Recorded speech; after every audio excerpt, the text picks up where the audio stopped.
Menteri Investasi dan Hilirisasi, Rosan Ruslani, mengungkapkan beberapa alasan mengapa Badan Pengelola Investasi Daya Anagata Nusantara, Danantara, belum diluncurkan oleh Presiden Prabowo Subianto. Berikut adalah poin-poin utama yang dijelaskan. Alasan penandan peluncuran Danantara. Kesiapan regulasi, Rosan menyatakan bahwa peraturan pemerintah, PP, dan peraturan Presiden, Perpres, terkait Danantara telah selesai disusun, namun belum ditandatangani oleh Presiden. Hal ini menunjukkan bahwa aspek hukum yang mendasari peluncuran masih dalam proses finalisasi.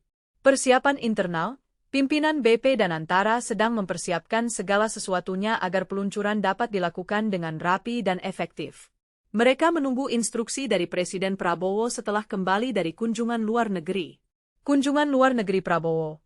Peluncuran Danantara sempat dijadwalkan pada 7 November 2024, tetapi diundur karena Presiden Prabowo sedang melakukan kunjungan kerja ke beberapa negara, termasuk China dan Amerika Serikat.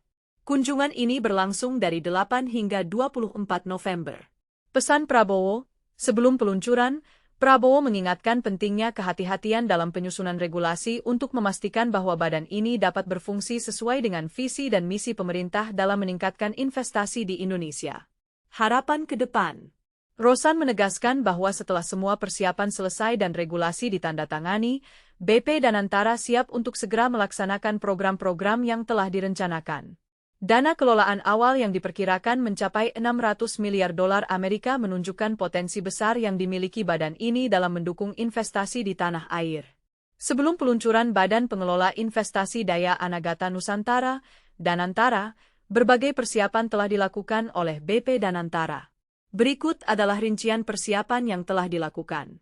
Persiapan BP Danantara. Pemanggilan Direksi BUMN, BP Danantara telah memanggil direksi dari beberapa badan usaha milik negara, BUMN, termasuk PT Telkom Indonesia dan PT Bank Rakyat Indonesia, BRI, untuk melakukan komunikasi awal dan perkenalan. Pertemuan ini bertujuan untuk membahas rencana peluncuran dan memastikan kolaborasi yang efektif antara Danantara dan BUMN yang terlibat. Penyusunan regulasi, draft peraturan pemerintah, PP, dan peraturan Presiden, Perpres, terkait pembentukan Danantara telah disiapkan dan rampung. Namun, dokumen tersebut masih menunggu tanda tangan dari Presiden Prabowo Subianto sebelum resmi diterbitkan. Revisi Undang-Undang BUMN. Proses pembentukan Danantara juga melibatkan revisi terhadap Undang-Undang tentang Badan Usaha Milik Negara, yang merupakan langkah penting untuk mendukung keberadaan badan ini dalam pengelolaan investasi. Persiapan internal, pimpinan BP Danantara, termasuk Kepala Mulyaman Darman Syahadat dan Wakil Kepala Kaharudin Jenot Daeng Manyambeang, telah melakukan persiapan internal untuk memastikan bahwa badan ini siap beroperasi segera setelah peluncuran. Mereka juga telah mempersiapkan program-program yang akan dijalankan setelah mendapatkan payung hukum. Koordinasi dengan Presiden. Sebelum peluncuran, BP Danantara telah mendapatkan arahan dari Presiden Prabowo mengenai visi dan misi badan ini, serta bagaimana seharusnya beroperasi dalam mendukung investasi di Indonesia.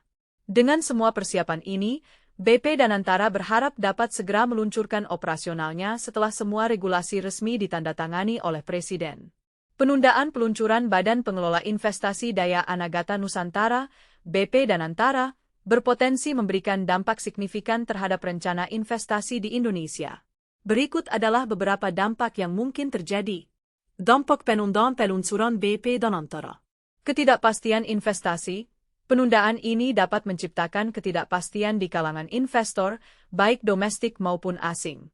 Investor cenderung menunggu kepastian mengenai struktur dan kebijakan yang akan diterapkan oleh BP Danantara sebelum membuat keputusan investasi besar.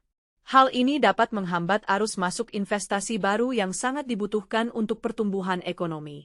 Keterlambatan proyek strategis. BP Danantara direncanakan untuk mengelola berbagai proyek strategis dan aset negara. Penundaan peluncuran berarti bahwa proyek-proyek ini juga akan mengalami keterlambatan dalam pelaksanaannya. Ini bisa berdampak pada sektor-sektor yang bergantung pada investasi pemerintah dan BUMN, serta mengurangi potensi penciptaan lapangan kerja. Revisi kebijakan dan regulasi. Penundaan ini disebabkan oleh permintaan Presiden Prabowo untuk melakukan revisi terhadap peraturan pemerintah dan peraturan Presiden yang terkait dengan pengelolaan investasi. Proses revisi ini bisa memakan waktu, yang berarti bahwa kebijakan baru yang diharapkan dapat memperbaiki iklim investasi mungkin akan tertunda lebih lama lagi. Dampak pada kepercayaan publik. Penundaan peluncuran juga dapat mempengaruhi kepercayaan publik terhadap kemampuan pemerintah dalam mengelola investasi dan BUMN. Jika masyarakat melihat bahwa proses pembentukan BP Danantara tidak berjalan lancar, hal ini bisa memengaruhi persepsi mereka terhadap komitmen pemerintah dalam reformasi ekonomi.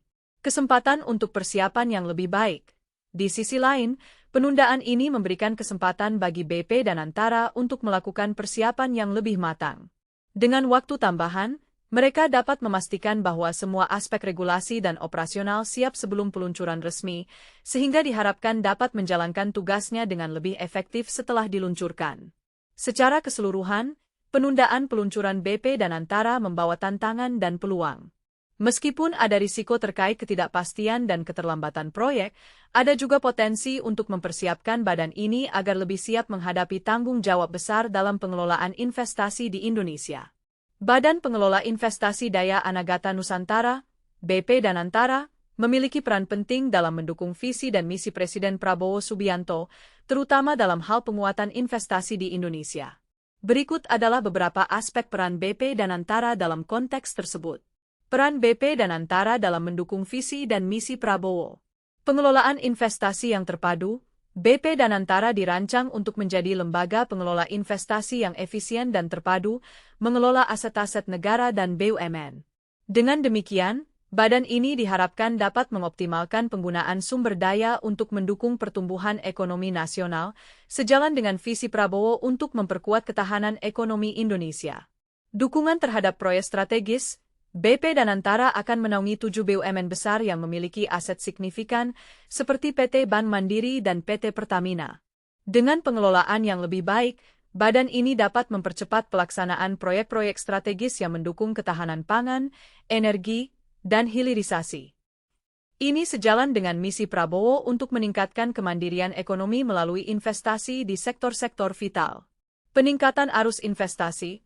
Dengan target awal dana kelolaan mencapai 600 miliar dolar Amerika, BP Danantara bertujuan untuk menarik lebih banyak investasi, baik domestik maupun asing. Hal ini penting untuk mencapai target pertumbuhan ekonomi yang ambisius, termasuk upaya pemerintah untuk meningkatkan pertumbuhan ekonomi hingga 8%. Model pengelolaan seperti Temasek.